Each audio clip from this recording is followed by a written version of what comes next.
Good evening and welcome back to 31 Horror Nights. It's October 8th and tonight's movie is The Conjuring. The Devil Made Me Do It.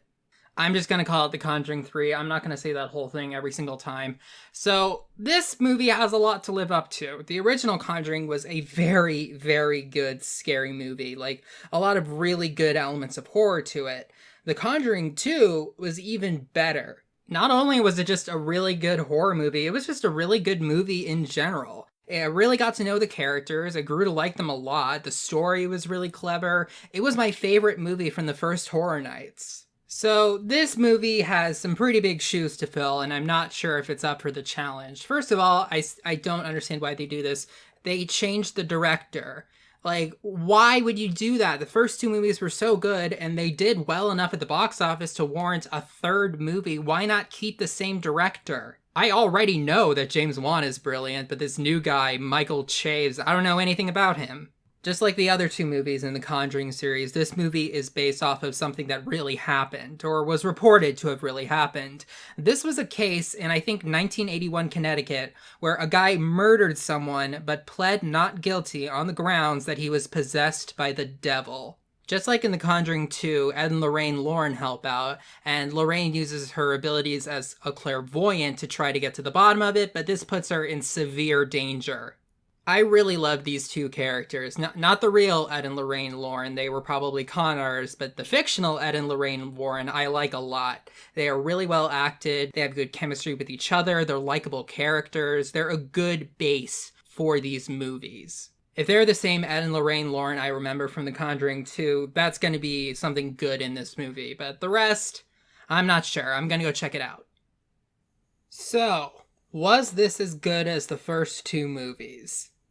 No, but that doesn't mean it wasn't good. I'm going to give this an 8 out of 10. This movie starts out with actually something really, with an exorcism. It's very intense of this little boy, and it's actually very well done. There was a really good scare right at the beginning where he's hiding in the shower and he sees like this creepy hand like slowly curl its fingers up like on top of the shower rod. But then they had to take away from that by having a really ridiculous jump scare where the shower started like turning on and blood came out. I think I figured out the new formula for movie jump scares because this movie came out this year. It's like, there's like a normal amount of quiet part before the scare happens that people have kind of intuited. So they'll go for way longer than that and then do the jump scare. Because what are they going to do? Not do it? Though this movie did not have nearly as many jump scares as I anticipated. Of course, the main characters, Ed and Lorraine Warren, are great. They're just as good as they were in the first two movies. I really do like these two characters and the way that they interact with each other, and the actors have really good chemistry with each other. Then we also have the main character of the haunting part of it, Arnie. And of course, because it's Hollywood, they made him a young, attractive guy who kind of has emo hair. I'm not saying his acting's bad, but when you compare it to the actor who played the actual, like, little boy at the very beginning, that was, like, so much better. Like, I noticed this with Madison Wolfe from The Conjuring 2. They get some really good child actors. I don't know where they're finding these kids. Unlike the title implies, it's not actually the devil, it's just a demon. But it actually turns out to not be the standard case of demonic possession like the ones in the first two movies. This seems to be more of a curse that was set up for someone and then deliberately set off on these people. Overall, it is a pretty standard Conjuring movie. It has the good scares, it has the two main characters, it's paced well. I would just say that my main critique of it is that it tries to have the really good, like, heartwarming ending that The Conjuring 2 had, but it doesn't feel quite as earned. But it still was very solid. I would still recommend The Conjuring 2 well before this movie. But if you like the first two films, you're probably going to like this one too. Now I want to talk about a few spoilers.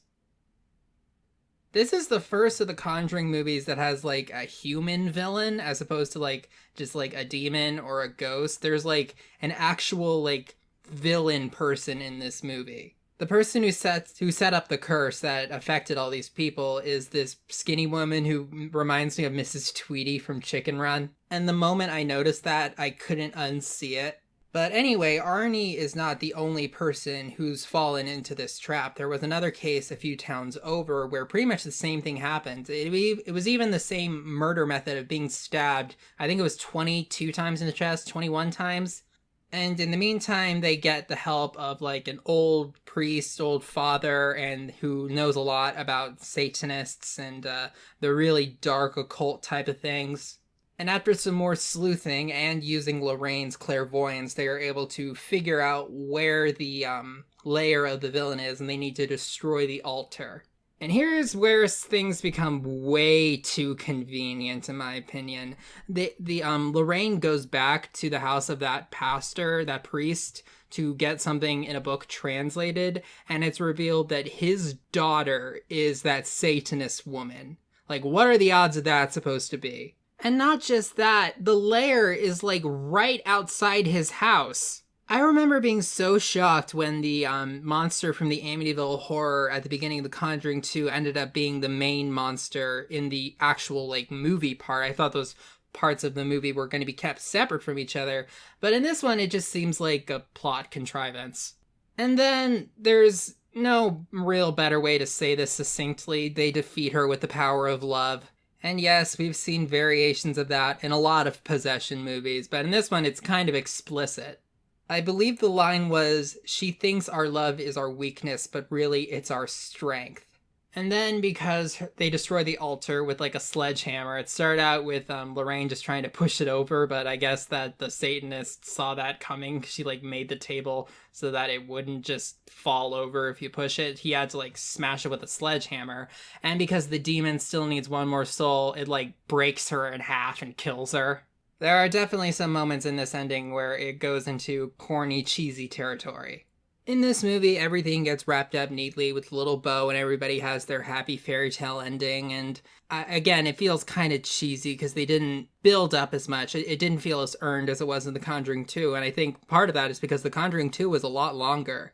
Okay, maybe not a lot longer, but 22 extra minutes of character development and story can make a huge difference. Contrary to how I very well might have come off in yesterday's video about The Wailing, I don't hate movies that are long just for being long. I just feel like they need a reason for their length. If The Wailing went on for too long, The Conjuring 3 didn't go on for long enough. Despite that, we still have Ed and Lorraine Warren's characters, we still have a pretty good premise, we still have nice direction, good pacing, and overall it's a pretty solid horror movie. Once again though, you should see The Conjuring 2 instead. That movie's amazing. And that's all for this review. I'll see you tomorrow.